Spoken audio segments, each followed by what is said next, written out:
ترافیکي لارښود. درنو دوستانو، زموږ د نن درس عنوان دی خط اندازي.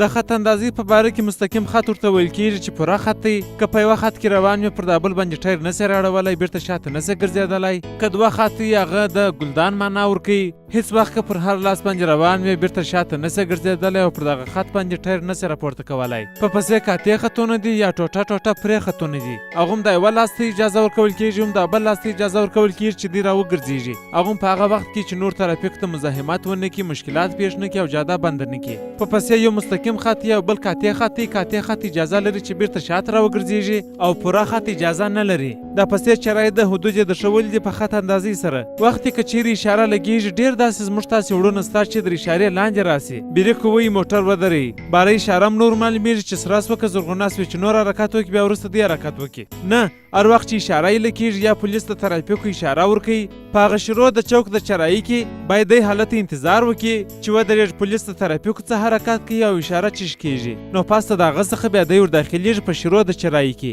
په پسې پیاده روونه دي. که چیرې پر یوه پیاده رو باندې انسانان، کوچنیان، لویان، نر، ښځې تېرېږي او راتېرېږي، پر هغه ځای حجم ډېرې خلک باندې ډېرې بیا دوه پیاده رو ورته جوړوي. ډبل پیاده روونه دي چې ورې باندې جوړېږي. په پسې پارکینګونه دي، موازي شکل دی، عمودي شکل دی. وخت چې پارکینګ لوحه ولاړي، پارکینګ ته چې ورداخل سي دلته به خط اندازي سوي. په خط اندازي دننه کې باید هلته موټر ودرئ. په دننه دایره کې د خط اندازي باید هلته پارکینګ وکړي. تور سپین خط چې تاسې هر ځای ولیدئ باید په دې پوه سئ چې دا خطرناکه دی. د هغه څخه باید ځان وساتئ چې هغه د پلچک پر دیوالو باندې یا مثلا پر جزیرو باندې. نو هر وخت چې تاسې تور سپین خط وینئ دې ته خطر ویل کېږي. باید احتیاط ورسره وکړئ چې ورسره ونه مښلئ.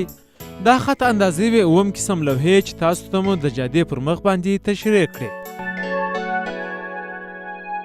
دا پیغام تاسو ته د شاه موبلاین شرکت لخوا وړاندې سو. شاه د اعتبار وړ نوم.